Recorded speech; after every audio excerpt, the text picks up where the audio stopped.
Good morning, good afternoon, good evening, everyone. Very much welcome. I'm here with Sven Harten from the German Institute for Development Evaluation, DEval, and we would like to start off with an overview and vision of this wonderful Evidence for Climate Action event.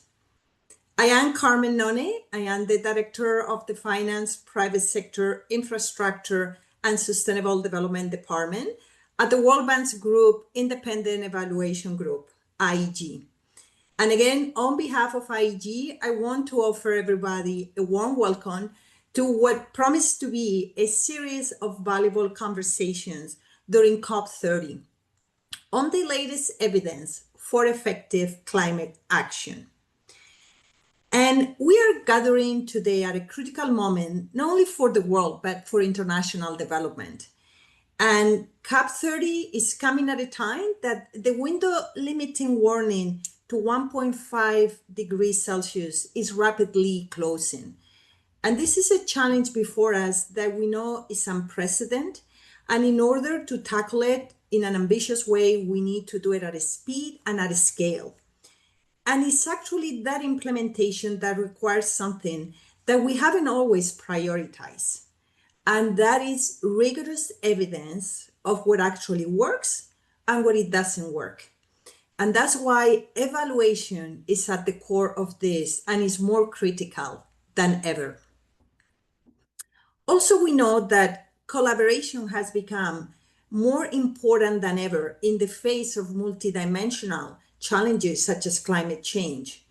There is a clear recognition among the MDB world that only through collaboration we will be able, by leveraging others' comparative advantage, sharing knowledge and resources, tackling really at a scale and implement those challenges in development.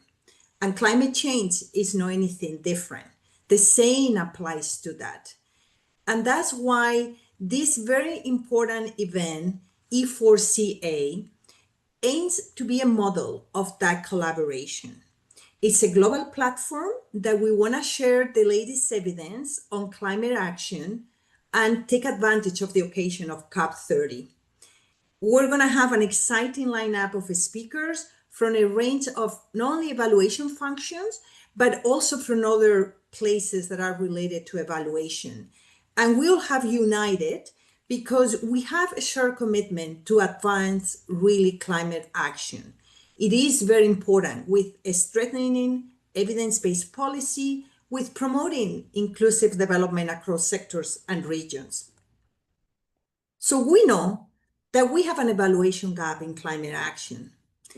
Often there are too many interventions that are implemented without a robust monitoring. And there is too few failures that are really documented and shared. Often, evidence arrives too late to influence the next policy decision. So here, our commitment at E4CA is to close that gap. Over the next 2 weeks, together we're going to explore evidence and innovation, including artificial intelligence, geospatial work, that can really drive meaningful change for climate action. The program will bring a rich tapestry of sessions and voices, again, from government leaders, from researchers, to actually indigenous communities and global institutions. You're going to find sessions that are addressing not only mitigation and adaptation, but also the critical links that for climate action one has to have with other sectors, such as food security, agriculture, and also what is the key role that the private sector can play in mobilizing the necessary investment for that scale up that I was talking about. International development banks and research institutes will present the latest evidence on how also cities, infrastructures, and local governments can drive meaningful change. As we embark on COP30, E4CA stands as a testament to what can be achieved if we work together. If we work together across disciplines, across sectors, and across borders to advance climate action, but to advance it grounded in evidence. Grounded in evidence by fostering dialogue and inspiring collective action. So I invite all of you to take advantage, full advantage of the sessions that are either online or at the pavilion over there in Belen, and to network with fellow participants and help us build really a stronger, more inclusive evidence base for climate action. And now I'd like to pass this to Sven to continue with the opening remarks. Thank you. Thank you, Carmen. Good morning, good afternoon, and good evening to all of you joining us from around the world for this historic moment, the virtual opening of the Evidence for Climate Action Pavilion at COP30 in Belém, Brazil. What we're witnessing today is actually nothing short of a small miracle, at least in my professional experience. Just 4 weeks ago, this pavilion existed only as an idea on paper. And today we stand, at least virtually and physically, we're getting there, in a fully operational evidence hub at the heart of COP30, with both an ambitious in-person program and a comprehensive virtual program featuring 20 sessions that will reach audiences around the globe. But let me first express our profound gratitude to all our sponsors and partners who made this possible. This pavilion represents an unprecedented collaboration across the evaluation community. Evaluators from the World Bank, from the Rockefeller Foundation, Green Climate Fund, Global Environmental Facility, the European Bank for Reconstruction and Development Bank, African Development Bank, the OECD DAC EvalNet, Adaptation Fund, Asia Infrastructure Investment Bank, the European Evaluation Society, as well as my institution, the German Development Evaluation Institute, DEval. To bring together so many organizations, each with different procurement systems, institutional requirements, and to align them all in mere weeks to fund and establish this pavilion is truly remarkable. I must acknowledge the extraordinary efforts of our teams at IEG and DEval, who worked so hard not only to set up the physical and virtual pavilion, but to design a program that truly serves the ambition of COP30. From coordinating with additional speakers, designing displays, posters, to scheduling sessions aligned with COP thematic days. What typically takes months or maybe even a year was accomplished in less than 4 weeks. Now, let me share what we've created together. Over the coming days, our Evidence Pavilion will host the span of the full spectrum of climate action. We'll explore critical questions like indigenous people, biodiversity, and climate, examining what the evidence tells us about effective approaches to conservation and climate resilience with those who know their lands best. We'll dive into the complexities of climate finance, asking not how much is being needed, but also where it goes and who can actually access it. We'll have sessions on private sector and private capital mobilization and co-financing, exploring how evaluation evidence can guide more effective partnerships between public and private sectors. We'll learn from evaluations of forestry programs, examining what works in protecting our forests and supporting sustainable livelihoods. From those focused on adaptation, we've got multiple sessions on water resilience, urban environment investments, building climate resilience in Africa, all grounded in rigorous evaluative evidence. We'll also tackle some of the most challenging questions of our time. How do we balance mitigation with economic growth?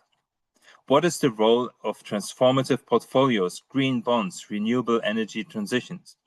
And critically, what does the evidence tell us about scaling successful interventions while ensuring equity and justice in that transition? What makes this pavilion unique is not just that we're presenting evidence. It's that we're creating a space where evaluators, researchers, policymakers, and practitioners can have an honest, evidence-informed conversations about what works, what doesn't, and why. In a world where climate action often moves faster than our ability to learn from it, this pavilion serves as a crucial pause button, a moment to reflect, to learn, to ensure that our next steps are guided by what the evidence actually tells us. As Carmen said, the timing could not be more critical. We are at COP30, where countries are submitting new national determined contributions, where the global stocktake demands accelerated action, and where the world is watching to see if we can move from agreement to implementation. Evidence is not just nice to have. It's essential for making this transition effectively and equitably. Some may look at the state of global cooperation today and feel discouraged. But I want to suggest that this pavilion itself is a powerful counter-narrative. When evaluation offices from multilateral development banks, climate funds, bilateral agencies, and research institutions can come together across continents, time zones, and institutional boundaries to create something meaningful in just a matter of weeks, that is multilateralism in action. This pavilion proves that when we focus on a common purpose, in this case, ensuring that climate action is guided by credible evidence, we can achieve extraordinary things together. We can move mountains, or in this case, build pavilions. We can transcend bureaucratic hurdles, align different systems, and pool our collective knowledge for the common good. So, as we open this pavilion today, let us remember, evidence for climate action is more than a name. It's a commitment. A commitment that every dollar or euro spent on climate action should be informed by what works. A commitment that the voices of those most affected by climate change must be heard in our evidence. And a commitment that we will learn from both our successes and failures. And perhaps most importantly, this pavilion is a statement of faith that multilateralism is not just alive, but it's strong and capable of delivering results when we unite around our shared values and common goals. So, esteemed colleagues, friends, ladies and gentlemen, welcome to the Evidence for Climate Action Pavilion. Welcome to a space where evidence meets policy, where learning meets action, and where together we can ensure that climate action is not just ambitious, but effective. Thank you. Please visit us virtually, visit us in Brazil at the pavilion. We're gonna have free coffee, and we're gonna have a great time. Let's make those next 2 weeks count. Thank you, and Karen, over to you. Thank you, Sven. I don't have much more to add, but to say thank you for joining us, all of you, and let's make the most of this journey.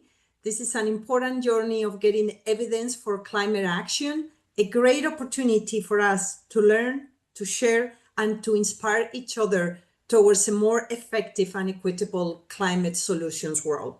Thank you. Thank you also from my side. Have a good day, good evening, and see you all very soon. Goodbye.